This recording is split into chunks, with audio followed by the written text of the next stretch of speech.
All right, well, good afternoon, everybody. Thank you so much for joining our webinar today on using the new Pay for Success project assessment tool. We're thrilled to have you joining us probably from your desks. You may be eating lunch, you may be multitasking in some other way, but we're excited to share this new tool with you folks, and we'll be excited to get and answer questions along the way as well. My name is Justin Milner, and I'm the Director of the Pay for Success Initiative here at the Urban Institute, and I'm here with my colleague. I'm Kelly Walsh, Managing Director of the Pay for Success Initiative here at Urban. And let's just do a quick webinar housekeeping slide here. Everybody here is muted, so we actually can't hear you. If you are eating at your desk, we can't hear you during this time. We can take questions, though, throughout this conversation, throughout this webinar. If you type your questions into the chat box there and you direct them to Urban Institute webinar questions, then they'll go to us. They won't go to the full group. And we can see those, and we're going to spend some time at the end of the webinar to answer those questions. To note that the webinar is being recorded, so for future posterity, so future generations of Pay for Success lovers will be able to listen to this podcast, and will be posted on our website. And the slides will be sent out after the webcast. Great.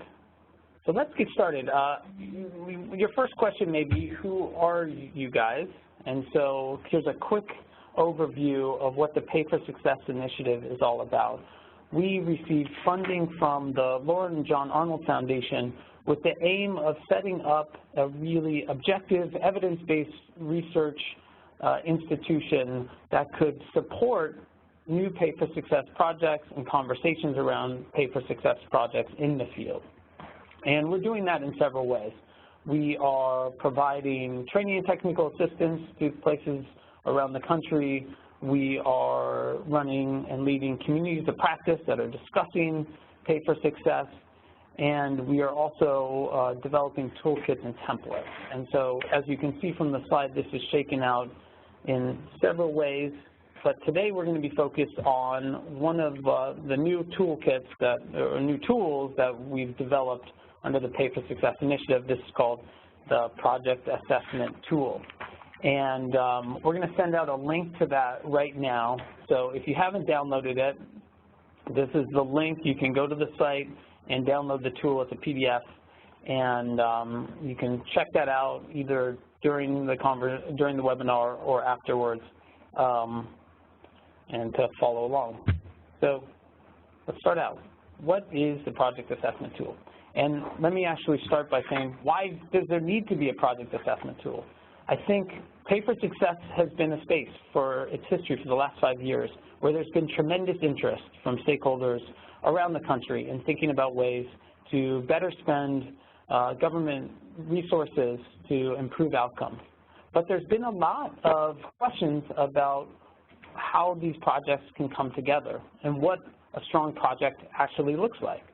And so we at the Urban Institute were really interested in addressing that question. And we know that there's been other organizations, and some of whom are on the webinar, other intermediaries who have thought about this question as well and have developed tools. But this is our shot at really thinking about how to answer the fundamental question of what makes a strong Pay for Success project. And in thinking about that, we wanted to come up with something that we thought would be practical, would be relatively easy, and would be something that could be the start of the conversation, not the end of the conversation. And so as Kelly is going to walk through what the tool looks like and the design and the components of it, we hope that you'll see the value of having a single resource that asks a number of critical questions. It might not be all of the questions, and in fact we're interested in your input if you feel like there's key questions that aren't there. But ask a number of critical questions and then provide some context of why those questions are important as sites and partnerships navigate through the development of a Pay for Success project. So we are going to spend some time here to describe those core elements of this Pay for Success tool and talk about why some of those elements are important and how we describe that work in the project assessment tool, and then describe a bit more about the scoring system and how we help to generate recommendations based upon some of the findings there. So to this other key question, who is this project assessment tool for? And so I think we'd say it's for everybody who you would expect, the people with whom you're having conversations with about Pay for Success projects and whether or not this tool makes sense for you. That includes government officials and advisors, public agency leaders, service providers certainly. But I think we also want to make the point that this is for places and stakeholders who are interested in outcomes-based contracting and outcomes-based government in general. So the questions in the PAT certainly apply most directly to Pay for Success projects, but we also believe that they can have great relevance beyond that and support more evidence-driven work at local, state, federal government level across the board. So another question, and thinking about this practically, when would you actually use the project assessment tool? And we think this falls out in a few ways. So this is not something that at the end of the day, at the end of 6 months or 12 months of planning, you look back and you say, hey, did we do it? Like, did we cover all the bases? This is something that we think can be really used along throughout the process. And so at the earliest stages, this might be a really useful tool in highlighting what are going to be some of the key areas that a project or a partnership is going to want to consider as they think about pulling a Pay for Success project together. You could also imagine for projects that have started the conversation in which there is real interest, in which you may have already started to identify some of the players in a Pay for Success project, that this tool could also be really helpful in helping to guide the group to making sure that they are, in fact, covering all the bases and thinking about the various angles on how a strong deal comes together. And for late-stage projects, the tool can also help partners really assess the merits of a more developed project. And so the tool might help stakeholders identify areas that need to be revisited.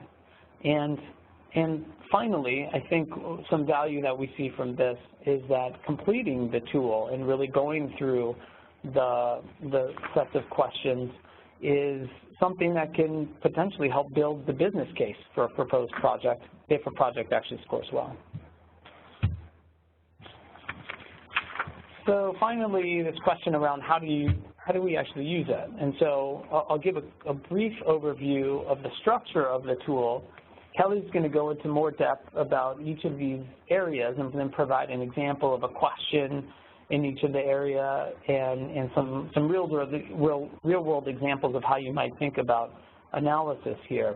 As you can see, the structure of the tool has 6 sections, from problem definition, program strength, providers, looking at the public landscape, thinking about how it all comes together in project alignment, and then thinking about evaluation. And within each of these areas, we identify key issues, we pose a question to assess the strength of a project in that specific area, and then provide some explanation about the importance of that area and outline a score for the particular project. I think it's really important to note that we are putting together a tool that is very linear, and it's section 1, 2, 3, 4, 5, 6. And the reality of these projects are that they are far from linear. And so you can imagine using this tool piecemeal, looking at one section at a time, starting in section 4 and working back in other places.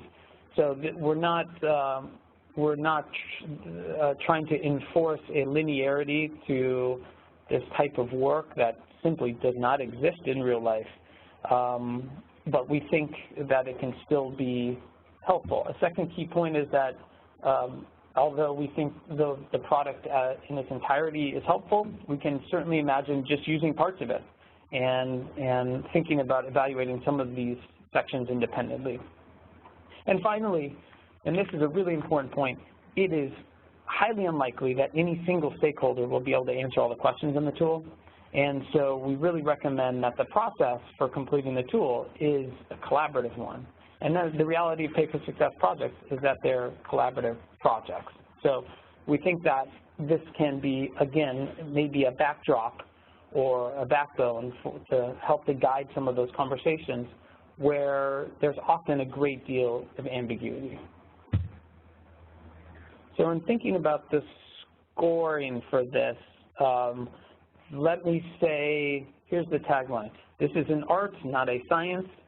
There will be great debate among the questions and how you might score some of these questions, but we think it is useful to get to at least weight the relative merits and the relative value of some of the questions. And so you'll see that there's 70 possible points. One important point is that some answers you could actually get negative points, and we did not include questions that were what you might call a go, no go, or like a showstopper, where if you did not have a certain component of the deal that you should not continue work. We did want to, however, to signal those areas where they are of real importance. So you'll see some places in which you could get, instead of +5 points, and -8 points, and that's a strong signal that if you are not scoring well there, then you have some work to do to address it. Finally, even a strong score does not mean that it's going to be a successful project, and a weak score does not mean that a project is not potentially viable. But we do think that in its entirety, at least it will give places a sense of how to assess project strengths, and can really help to drive those conversations. So with that, I'm going to turn over to Kelly, who's going to walk through, and I may jump in. We want this to be something of a conversation along the way. And so let's move on to section 1. Great. So let's jump right into this first section here. Section 1 really focuses on defining your problem. Again, I just want to reiterate that any of the examples or the areas in these sections are important for PFS, but again, not necessarily specific and only important for PFS project planners. So I think you'll see that as we go through this. Okay. So all projects should really have a target problem they're seeking to solve and a target population that they seek to serve. And what we'd really hope here is that for places that are PFS interested, they use data to identify the size and scope of both that problem and that population. I mean, essentially, the better defined the problem is and the better defined the population is, the easier it will be to proceed in this planning process. So the key areas we've identified in section 1, the first 2 really address being able to make data-driven decisions around what that problem is and who the population is you want to serve. The third key area is about your ability to identify outcomes that will ultimately be the focus of the defining success and Pay for Success. And the fourth key area is about assessing how much is a local state or government already spending on this population. What is already being spent on this problem, and does that present some justification for seeking a solution through PFS? Okay, so as an example, we're going to focus here on the second item. So this excerpt here presents the format that all the items in the team follow. There'll be a key area, a question, a scoring guide that shows various answers to that question, and then a description of why this area and this question are important for planning PFS projects. So in this example, the question itself and both the points in the scoring guide reflect the fact that local data is really key to creating these accurate estimates for a target population number. Too few participants, you risk missing important outcome improvements. Too many, you risk overwhelming local service provider capacity. And being able to rely on actual local data to understand how many people could we really be talking about will be key to defining the scope of the project. So for example, in Denver's current PFS project, they did rely on multiple local data systems, not just to come up with a number, but to have that number be representative of a set criteria. And I just want to point people's attention to this section. Why is this important on the bottom? And this we thought was important from Urban's perspective to really show our work and really to be as clear as possible about the rationale behind these key areas and the scoring there. So this is a chance to get a little bit deeper than just the high-level questions. Okay.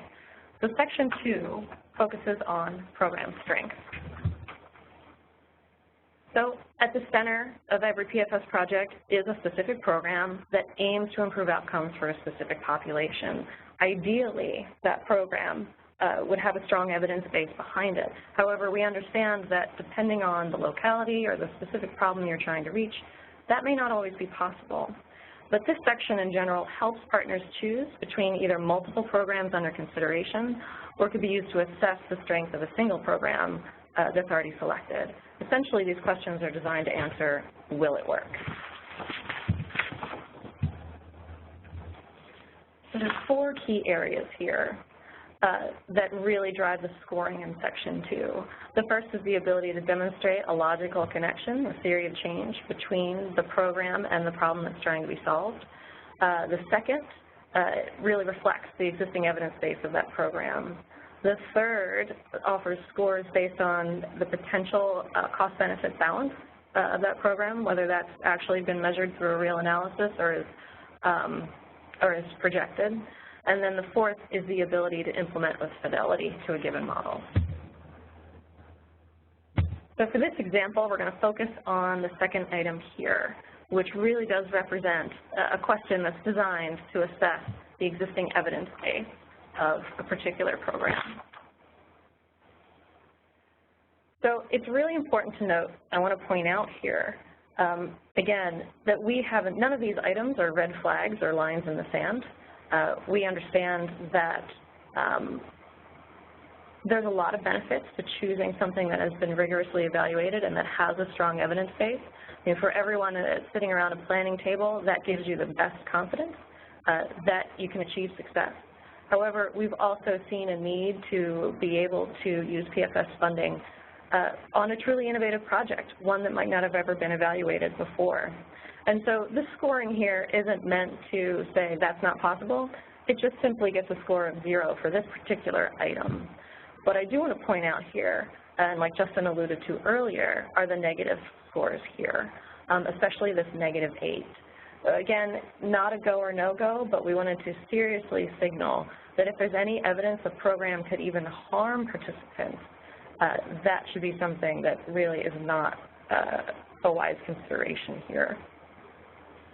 If you're interested in knowing where to go to find the best sources, you have a program in mind, you have a few programs you're evaluating, and you need some assistance in understanding what the evidence base really is, that's something that we've been working on here at Urban, and we'd encourage you to reach out to us directly, and we can help walk you through places where what the evidence really says. Section 3 focuses on provider strength.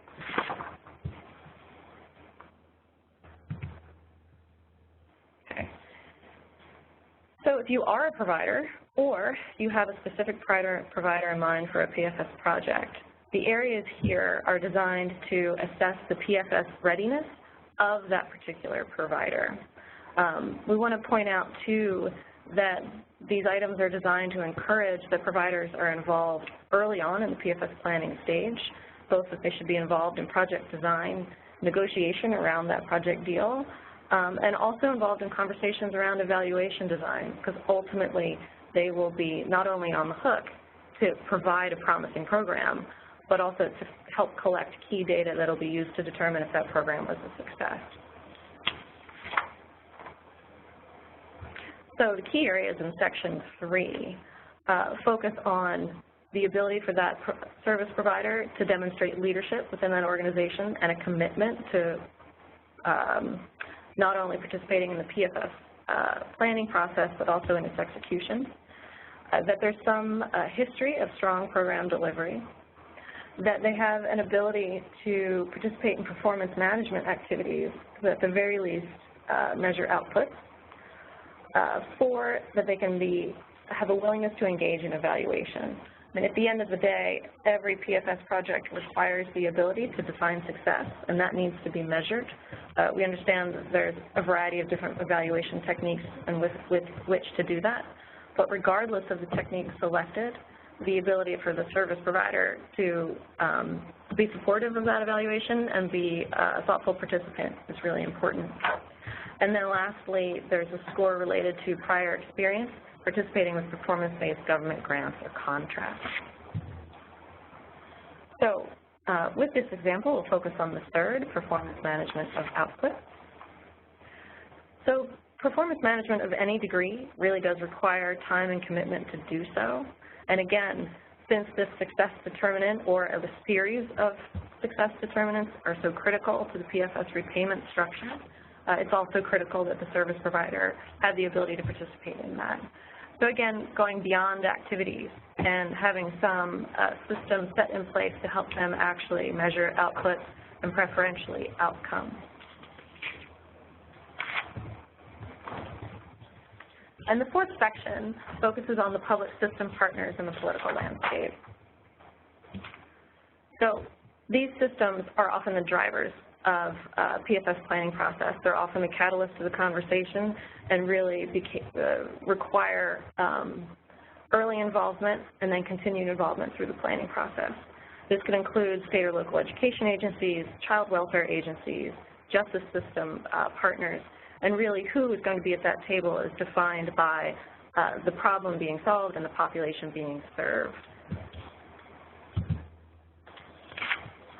So key areas in this section. 1, scores designed to measure the commitment from local leadership, the capacity of the state and local public partners, some demonstration that their participation can be sustained throughout the long timelines that can be associated with these projects, and also their experience in performance-based contracts and their ability to ensure outcome payments if they are indeed the actual payor in these projects. So as an example, just wanted to focus on number 3, sustained government support.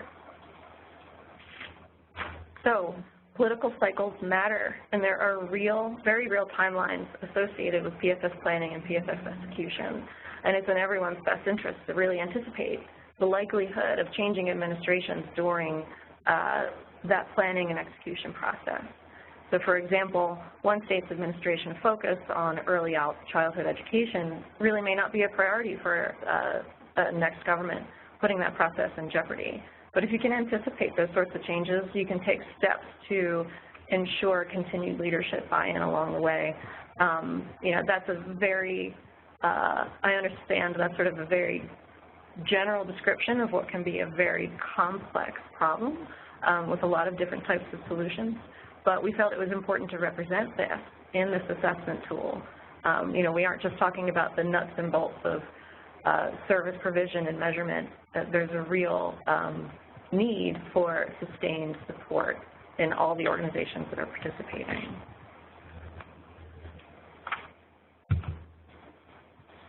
So that brings us to section 5, project alignment. And this is one we feel that is particularly important and perhaps is the most important one in this entire tool. So at first glance, this may seem somewhat repetitive with some of the other sections in this tool because it talks about some of the same key issues. But as you'll notice in the icon that describes this, it shows all these different pieces fitting together. It shows the way the problem fits with the population, the way that the public sector fits with that particular problem. And really, this is where these pieces all fit together, and the scoring here is meant to reflect that. So again, those first four key project components and how they fit with each other are what's represented in this section. The activities involved in PFS planning and execution rarely happen in a vacuum and in individual silos. I mean, one of the ultimate goals of doing this at all is to break down those silos. So how these things fit together is particularly important.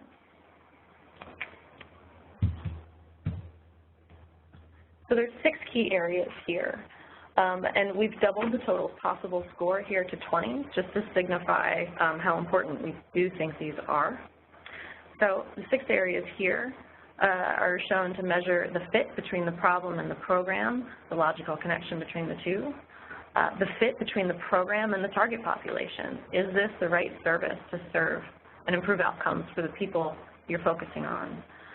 Then again is the alignment between the provider and the program.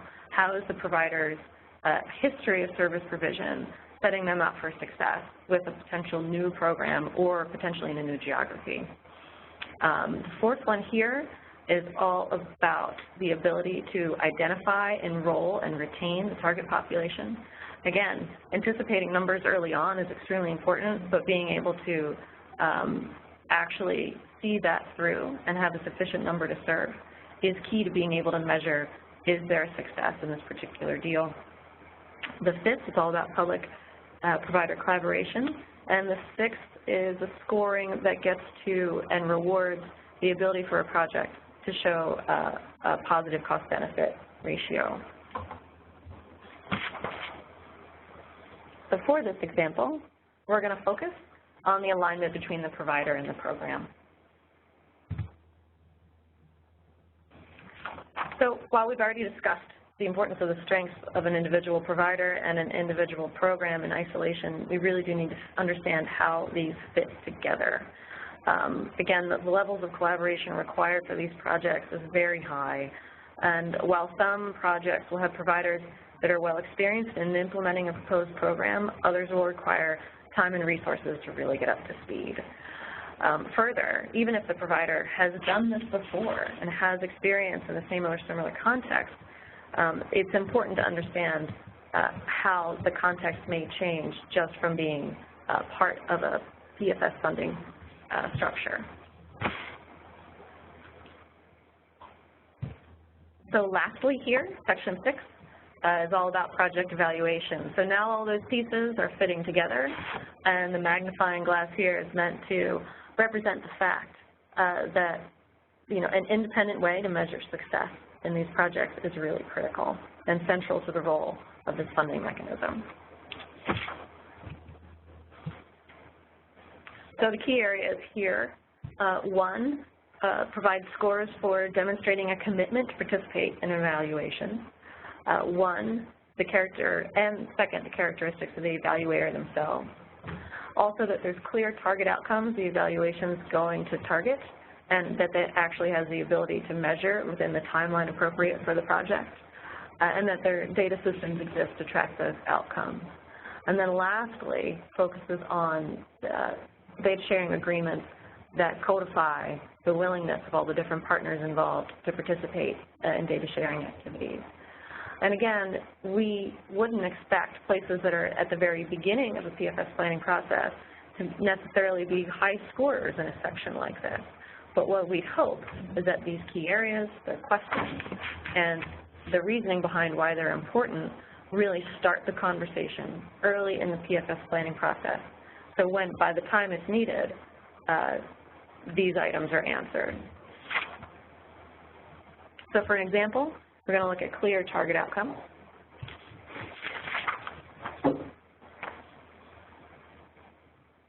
So it may seem obvious to say that if you're going to measure success, you need to define how that success is going to be measured. But this can be a difficult question for a state or local to tackle. You know, not everything that matters can be measured, and not everything that is measured really matters. So it's, with so many different stakeholders involved in this planning process, it's important that those around the table understand what are the ultimate outcomes that are going to define success and trigger repayment to an investor. and so what those outcomes actually represent, but also importantly what they might not represent. So here you see, again, the key area identified, the question that gets the specific answer for that key area, and then a score associated with the answer to that question. And again, a place at the very beginning would likely be selecting 0. The project has not yet identified a clear outcome metric, but we see this as a starting point with the other 2 answers as goals to strive for. Great, thank you, Kelly. So those are the 6 sections, and when completed, we do have a scoring sheet that can, again, help point towards relative strengths, areas of relative strength and areas of relative weakness, and can, again, really launch that conversation with all the key project partners on where are some places that additional work might be needed, and start to define those next steps in the planning process. As I mentioned before, a low score does not mean that a project is not viable. A high score does not mean that a project is going to certainly be successful, but I do think that these areas point towards places that are going to align with a strong project as possible. After each section, too, we didn't include this in the webinar, but after each section, there is a short, after section 1, section 2, section 3, et cetera, there's a short bit of prose that describes some advice and recommendations for how you might improve scores for that section if they are not as high as they might be. So I want to note that. Also want to note that this is an area in which Urban can provide support. And so we provided a link to the tool to download. You are welcome to go to our website, pfs.urban.org, and to explore additional resources there, and to also contact us if you have any questions about the tool or thinking about how best to move forward. Actually, just a couple of closing thoughts. You know, this tool was many months in the making. I don't think that this is necessarily a perfect tool. We think that this is one that will require additional refinement as the field develops and as our collective understanding about what strong pay for success projects look like advances in the field. So with that in mind, we are very interested in feedback from you all and from your colleagues on things that you think are strong in this tool and areas that you think could be stronger. We did work closely with some partners, and we got great feedback from a range of other pay for success interested folks that include folks from intermediaries like Sorensen and social finance, from public agencies and government, from folks in the White House and from Wisconsin Department of Children and Families, as well as from investors in projects. And so we did try to really reflect those many perspectives in this. And I think we're excited about this as a version 1.0 and look forward to potential future refinement on this to make it even stronger. So with that, we are doing okay on time and wanted to open up for any questions from the audience. So we've got folks on hand who can take your question and hand it over to us, happening in real time. Excitement. Here's one question is, the sub-criteria have varying weights. How did you determine them, and particularly given that some of them have wide ranges? Mm-hmm. So the wide ranges, there was a lot of discussion on our end on, you know, did we want to identify things that were must-haves, that you absolutely had to have, or else you shouldn't do this at all? And at the end of the day, we came to know that there wasn't really 1 or 2 or 3 things that were absolute. But what we wanted to do was signify and reflect how important those elements were by creating wider ranges and, frankly, stronger penalties for not meeting that level or for selecting that answer. For items with a narrower range, really we just wanted to keep the overall total score to some sort of reasonable number, but it is, something that was created here. At the end of the day, we ended up at 70 for total points. We could have easily have designed this to be 100, 200, 10, but in order to have that balance between several answers or options to the different answers and have those wide ranges signify the importance of those particular items. Yeah, and I would just add that, as with any tool or document or piece of research, always note the source of it. So this document very much reflects the values and priorities of a place like Urban Institute, where we really do have great weight on research and evidence and continuing to build research and evidence. And I think that's reflected in the scoring as well. And ultimately, there are subjective decisions that are made around what's important and the degrees of importance, but we did try to road test this as much as possible with folks to get their feedback as well. Please, if you have additional questions, please type them in. We've got a couple more on hand, but I know we were really great presenters, but I'm sure there are things and holes that you might want to poke or prod with regard to the tool. So very open to any of these things. Another question here is, so is this tool designed for governments to complete? Mm-hmm. So there's no reason not to, but again, I think I come back to it's likely that any one single organization has the info to answer all of these questions, and that's absolutely fine. Again, to use this tool, you don't need to use it in its entirety. So there's definitely going to be sections that are going to be easier for government to complete and other sections that will be easier for other stakeholders in these fields to complete. But what it does do is sort of highlight for all different types of organizations the things that they should be thinking about, and likely already are, if they're thinking about should they get involved in a pay for success deal or not. Agreed. One other question here is, said you mentioned earlier the tool can help build the business case for a project. Can you explain how?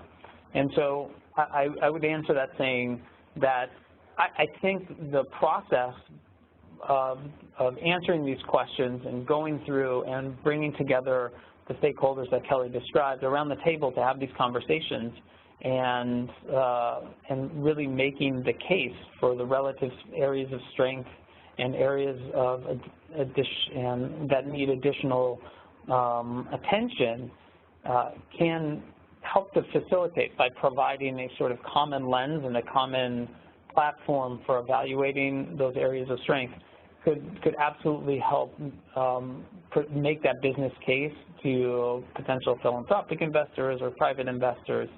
I think this is hypothetical at this stage since the tool has just been released in this past week, but it's something that we'll be interested in tracking with places that use the tool and places for whom we're providing technical assistance right now to see if that in fact works out as such. One other question here is, what's your recommendation for anticipated time commitment for completion? So, I mean, if we're talking about completion of the questions in this tool, I would say there is no anticipated time frame for that. It could be, especially at the very beginning of any planning process, you might be able to blow through this pretty quickly, but your score might not be that great. So, if that is the reality, then there's a shift from, figuring out what your score is to figuring out how would you improve that score. And so it's the sort of thing we'd expect places, or hope that places would find valuable and something they could keep coming back to as they're able to answer questions or change the answers and improve their answers as they sort of get more PFS ready. I think that's absolutely right. And I think you could imagine different types of commitment to this and using it as a sort of first cut way to guide the conversations, and that being much, as Kelly said, a much quicker process to go through them. You could also imagine having an entire 2-hour meeting around one area of this to really talk through the group. How are we thinking about the providers in our jurisdiction and whether or not we feel like they have some of the capacities that have been outlined here, and using it as that starting point to come to some consensus around how a place might be doing. So I think this is going to be malleable enough that you could use it in both of those kinds of situations. I think where it'll be least effective, though, is if it's a single person who has been, say, charged to take this on and say, yeah, take a look at this tool and just score how we're doing, and does not lead to additional conversation or additional probing or pushback, frankly, from other people who might have different opinions. Great, so we got questions pouring in now. This is awesome. Thank you all. Here's a question. It's a practical one. When you sum up the points, what's good and what's bad in a total score? 30 to 40, 50 to 60. So we very intentionally did not include a range of what is a great score and what is not a great score. And it left us all, frankly, feeling a little bit unsatisfied, but we thought it was the right place to land.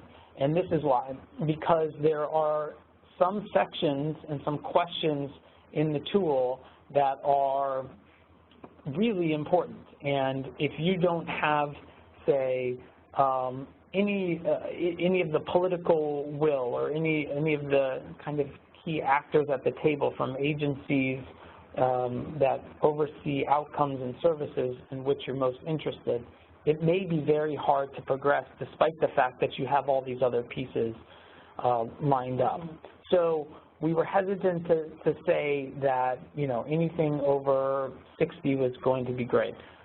I mean, that said, yeah, I think anything over 60 would be great. I think it's hard, frankly, to score at 100%. This isn't like your algebra test in 7th grade. Like you're not going to get a 99 on this, most likely, or a 69.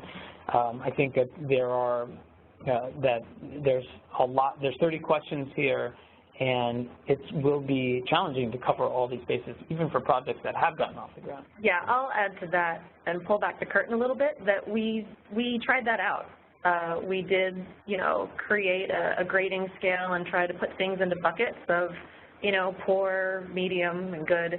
And what we really ended up with were several scenarios where, you know, a project that it was actually pretty far along might score low because of 1 or 2 items, versus a project that really did have some flaws could score high. And I think what's more important, and what I'd encourage, is not the total score. It's the score for each section. And so what that'll do, because the total score doesn't really tell you much in terms of a next step, but the individual scores for each section does. That can really say, all right, we're really strong with our local providers, but we really need to work on our, you know, the level of commitment from local leadership. You know, it's the scores of the individual sections that really drive and try to answer the question of what do we need to do next and where should our focus be, as opposed to the total score. You know, and I forgot, I missed the second part of that question, which they said, you know, is 50 to 60 good, or is it more of a journey where you use it as a guide to mass points as you get closer to a transaction? And so I think that's a nice way of putting it, actually, that it's a part of that journey, and especially if you're using it earlier on in the process, that it can be something you can continue to go back to see how well the deal is coming together. This is one other question. This is a new one as well.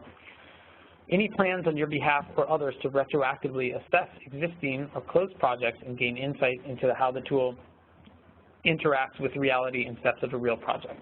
So I will say that in the development of the tool, that we did that informally, and we definitely thought about, for each section, how existing projects might have played out and might have scored, and that's sort of to my point before, that even projects that have launched and we're still at a relatively small number, might not have had, might not have scored 100% on this. Are we doing this in a way in which we would be judging all of the projects? We don't have that as a plan right now. I think it's a really cool idea. I am not sure that from our vantage point, unless we did additional interviews and research, that we would have all the insight required to look at that, and it might be hard to tell at launch point whether or not those pieces were there. But I think it's a great point, and it's one where I think what this question is also nodding to is that this tool should not just exist in virtual reality, that we want to really apply this and think about ways that real projects and real deals are reflected in this tool. And that gets to my point around this being version 1.0.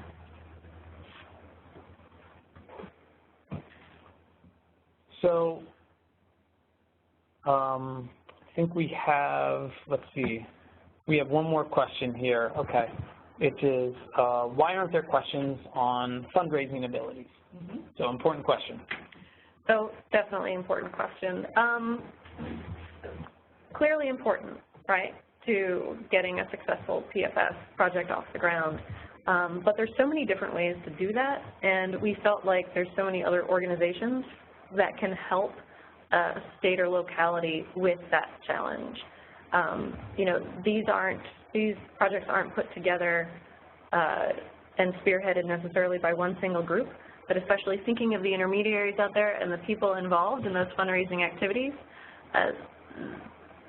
It's so local in terms of, the role of local foundations or the role of local potential for-profit investors versus organizations that are looking more broadly. There really didn't seem to be a simple series of questions with a clear set of answers that could rate, that could put a number on that.